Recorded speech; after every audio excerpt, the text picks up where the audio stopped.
This week on the Wake and Bake podcast. So we're going to Mexico. Mexico recently legalized, and so I was like, well, maybe they'll have something down there. But their system is nowhere close to being set up. I instantly found this CBD shop, and it was like, buy your Delta 8. And I was like, oh, shit, gross. And then I was like, oh man, this is all there is for people. I can't believe you just said you're going to have a different perspective about Delta 8. The point of the Farm Bill is to keep prohibition alive and well and to keep your guys' fucking pockets lined, to keep people in jail and all that shit. The cool thing about cannabis is for many people, it's the gateway drug into herbalism, environmentalism, alternative medicine, collective consciousness, being a dirtbag hippie, joining a commune, moving to Mexico. I didn't know that.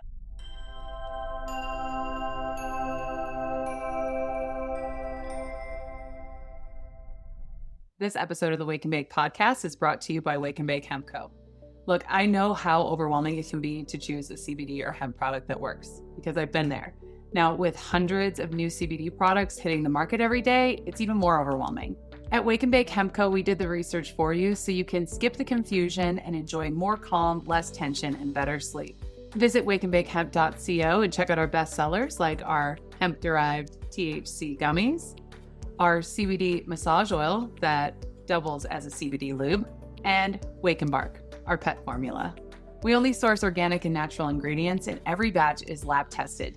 You can check the results of the lab tests by using the QR code right on the back of the label. And because you're a podcast listener, you can use the code Wake and Bake for 10% off your entire order. Visit wakeandbakehemp.co to learn more and let us know if you have any questions. We're here to help. In this episode of the Wake and Bake podcast, we are discussing Delta 8. Maybe you've heard about this brand new cannabinoid on the market and you're wondering if you should give it a try. I don't want to cause a spoiler alert up front, but we definitely don't think that you should give it a try. We dive deep into the world of Delta 8 in this episode, and what we share with you will probably scare you. So we apologize in advance. I'm Andrea Maharg, certified cannabis coach and educator, and along with my co-host, Corinne Tobias, we are here to tell you about the stories and the science behind everything cannabis. Thanks for tuning in. I was actually ready to come in here and talk a whole bunch of shit about this one in particular. And this thing happened to me last night, and it was one of those moments again where I was like, I'm getting a different perspective on this particular topic, and I'm interested to hear your thoughts about it. I can't believe you just said you're going to have a different perspective about Delta 8. So we're going to Mexico. And if you listen to our breakup podcast, one of the ways that I decided to deal with that breakup was to book my daughter and I a month in Mexico, just run away from it all. It was a really impulsive decision. And one of the things in all the planning that I had to think about was not having cannabis. Mexico recently legalized, and so I was like, well, maybe they'll have something down there. But their system is nowhere close to being set up. There's nothing down there. And when I started Googling, I was like, well, what do I have access to down there? What do people have access to in the legal Mexican market? And I instantly found this CBD shop, and it was like, buy your Delta 8. And I was like, oh, shit, gross, this is gross. And then I was like, oh man, this is like all there is for people in a lot of the United States, up until the hemp-derived THC gummies and that kind of thing, which people still don't know about.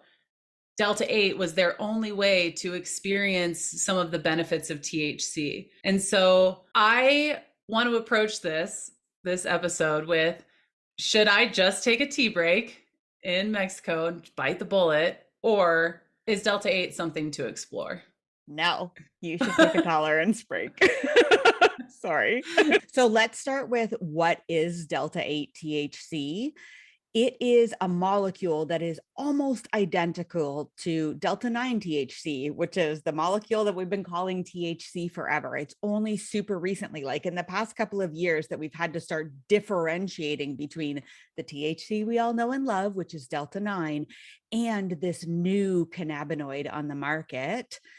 Delta 8 does show up naturally in very small amounts in naturally growing cannabis. In fact, it's a degradation product of Delta 9.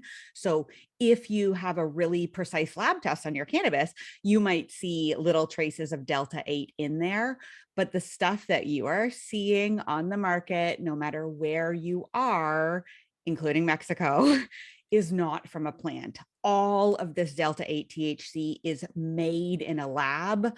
Around here at CCI, we call them Franken-cannabinoids. They're also known as alternative cannabinoids or synthetic cannabinoids, and they're all gross. So I've never taken Delta 8 before. I've had no need to. I have access to THC here in Colorado.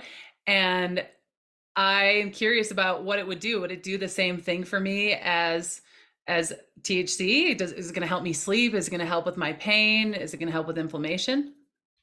Yeah, so we don't have a lot of human studies on it yet, but in general, people call it like THC light. So people do report that they have effects on things like pain and sleep and depression, mood, stress. I want to know what it's doing in the human body. I want to know why people are taking it. What is it going to do if I go and find a corner store and buy a Delta 8 vape pen? What's going to happen for me?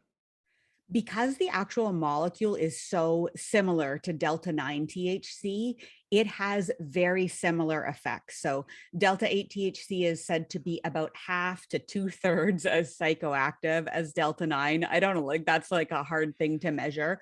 But in general, when you take Delta 8, you'll feel less high than you would with Delta 9. There have been studies done on Delta 8 itself. Again, it's a natural product in cannabis, and cannabis researchers love to play around with these molecules that they make. So it's been studied for things like cancer, glaucoma, pain, nausea, inflammation. But all of the studies that have been done, with the exception of one, have been done in animal models. And we know with lots of certainty that the studies that are done on rats and mice don't necessarily translate well into humans. So we don't really know. But if you're suffering from pain or depression, or you need some help with sleep, maybe a molecule really close to Delta 9, the Delta 8 molecule, might be able to help. You would just experiment the same way that you would with regular cannabis if you're going to give it a try. All right. So what's so nasty about it? What's so nasty about how it's made? Because we've talked about CBD isolates before, and you've said, and I quote, "I'll take that in a pinch," right? So what's the difference between a CBD isolate and taking a Delta 8 product? We have to start with why Delta 8 is here. The reason why Delta 8 is on the market, and this goes for other cannabinoids that you're going to be hearing about too. There's Delta 10 THC, there's Delta 6 THC, there's HHC, there's THCO acetate, all these new ones that you're hearing about. The only reason why they're here is because the US has been in a state of prohibition for 100 years due to lies, racism, and greed. And when the Farm Bill passed in 2018 and legalized CBD, very smart, enterprising entrepreneurs realized that pretty simply, actually, you can take CBD isolate and bathe it in certain chemicals and acids and have the structure of the molecule rearrange itself into Delta 8 THC or Delta 6 or Delta 10. They are proposing it as a legal source of THC because it actually comes from CBD, which is totally legal. But it's gross how they're making it. They bathe it in all this stuff. And then you hope as a consumer that they have done the processes to make this product like come out just with Delta 8 in it, but you have no idea. And because you're purchasing Delta 8 only in illegal markets, it's most likely with processors who are not keeping your best interests as a consumer focused on health in mind. So sorry. No, it's okay. I mean, it's not that I haven't heard this before. I'm just kind of like, is there a way, is there a safe version? Because what you said is like, you hope that they pull all of it out. What we know about that in terms of the consumer reporting testing that's been done already is that they're not doing that, and that it still has Delta 9 in it, making it an illegal product in most of these marketplaces. It still has heavy metals in it. It still has solvents in it. I would say many of these Delta 8 products still have these contaminants inside of them. Is that Is that a fair assumption? I don't think we know because we're not doing rigorous testing on these products. The problem for me isn't even necessarily whether the processors have done a great job of getting all the stuff out, but most of the Delta 8 that you're going to find on the market is in vape pens. So they've concentrated the Delta 8 and whatever else was in that mixture down into an oil that you vape into your lungs. I am super anti vape pens in general, but vape pens that have this cannabinoid that we have made and hoped for the best with, that's bonkers. The other way that they're getting Delta 8 into the market, and this is my favorite because they're like pretending it's healthy, is they spray it onto CBD rich hemp flower.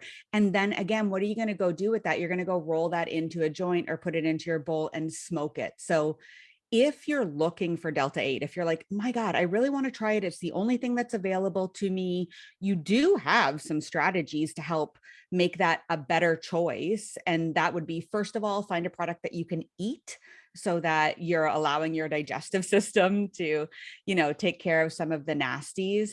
And two, do your research. See if you can find a place near you that is doing Delta 8 right, like they have actual lab tests that you can trust. But outside of taking those two precautions, I would avoid it like completely everywhere. When you said that thing about the FDA saying, well, that's not the point of the farm bill. I was like, yeah, the point of the farm bill is to keep prohibition alive and well and to keep your guys' pockets lined, to keep people in jail and all of that. So like, fuck your farm bill. And I've never been mad about the farm bill before, but I was like, stupid farm bill. So many unforeseen consequences from that decision because we've known forever that you can make all these other cannabinoids out of CBD. Like this wasn't something new that was discovered in 2018. We could have looked back in the scientific literature and seen that, somebody's going to read this and know how to do it. The instructions were there. I didn't know that. I thought that they were like, oh, we've got this thing. Let's play with this stuff. Let's see hey, you got any Lewis acid for me? Like, let's just see what happens. Another question I have is, okay, we don't know what's in it. If I eat it, I might be ingesting heavy metals and all sorts of other Narnia. If I smoke it, I'm definitely ingesting those kinds of things in like a vape pen, right? Or sprayed on a CBD flower. Can it make me acutely sick? Can this make me sick? Like would I know like, oh, I had Delta 8 and it was bad because I feel sick? I don't think so. Unless you're super sensitive to THC and like a small dose of THC in general triggers your nausea, for example. But no, it would generally be something that we would be looking for long-term over studies that we do not have about what's happening to the hundreds of thousands of people who are using oil-based vape pens into their lungs. And again, I'm not 100% it's the Delta 8 itself that would be causing the problem. It's the fact that we're vaping oil into our lungs.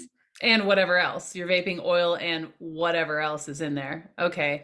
So I guess my next question is this even really legal? So if I were to get one of these vape pens in Mexico and get pulled over by the police, or if I were to go to a prohibition state and have one and be like, it's a hemp product, is it really legal? Is there a defense for that? Two ways to think about this. One is that, again, because this is a product made from CBD, then it's totally legal because CBD is legal. The flip side of this is that even the FDA just came out recently and said anything that looks like Delta 9 THC is also illegal. And many states, about a dozen, have already taken Delta 8 off their books. It came and then it went. I mean, obviously, the thing about this conversation is it's bullshit because cannabis is legal in Mexico, but you have no access to it. Cannabis should be legal here in the United States. You guys don't have this problem up in Canada. No, that's the really interesting thing is for so long I was on my high horse about how in our lovely regulated system, we don't have Delta 8 because we don't need it. We have Delta 9, which is the one that we all know and love. And we have so many studies and so much anecdotal evidence for thousands and thousands of years that it works. But we are super influenced by your media, your culture. And so now we have Delta 8 products on our shelves, if you can believe it, because people hear about it and then they want to freaking try it. Plus, if Canadian producers have a surplus of CBD or CBD isolate, how awesome is it to just bathe it in some acid and put it out as Delta 8 and have it fly off the shelves? That's insane that there's a market for Delta 8 in a legal marketplace? Why would someone choose a Delta 8 product over a Delta 9 product in a legal marketplace? Just because they've heard about Delta 8 somewhere, they've read or heard like, oh, this is THC light. I hear it called THC light a lot. So maybe you want to like give it to your friend who's not that interested in cannabis. But most of our decisions, our purchasing decisions here in Canada are made by what the producers and corporate cannabis think that we want, not necessarily is it healthy, it's will it sell. And if Delta 8 is going to sell, then they're going to put it on the market. So my choices are untested black market Mexican cannabis, Delta 8, or a tolerance break. When we travel with my daughter, I'll take the tea break. You don't mind. It'll be interesting to see how my body does react to that and what happens because I don't take huge doses anyway, if there's like a big noticeable difference for me. That's what I was going to say, is that you're in a lucky place personally that you don't need THC to be able to go to Mexico and enjoy yourself. Without THC, you can still go about your life. But for some people, that wouldn't be possible. They couldn't travel to Mexico because cannabis is a medicine that they need to take on the daily. So the faster we can do this work of having all of North America and then sweep the world to allow people access to a freaking plant, the better. We'll see. I don't know if I'm going to sleep for 28 days. I'm scared. That's why I'm like, it's Delta 8, please. Please just lie to me, Andrew. Whatever, so I can sleep. We'll see how it goes. Yeah. Thanks so much, Andrew. I really appreciate you walking us through all that. Yeah, it's been fun to talk about these cannabinoids, and I obviously have very strong opinions on them. Good. Keep those strong opinions. I'll be strong in Mexico. All right. Thank you so much for listening to another episode of the Wake and Bake podcast. Please reach out and tell us your thoughts on Delta 8. Did we miss the mark? Are you in love with it? Does it scare the crap out of you too? Thanks for letting us know wherever you're listening or watching. And if this topic has you fired up and you want the whole world to know what's going on out there, maybe it's time for you to become a cannabis educator. Go check out our free class at www.cannabiscoachinginstitute.com. You'll see how you can get paid to talk and write about cannabis so that you can spread the word about Delta 8 and everything else in the cannabis space. See you next time. It sounded so bougie when I say I'm going to Mexico for a month. It did sound bougie, but you're a cannabis educator. This is what cannabis educators get to do. This is what we get to do. Yeah, I'm not going to vacation for a month. I'm going to work. I'm going to learn a lot while I'm down there. That was the point of me going to Mexico last year, was to learn about it and be able to understand what's happening when an entire country changes. And it's a very different country than Canada, right? I think we can all agree that Mexico is just a very different place. And I'm curious as to how that's going.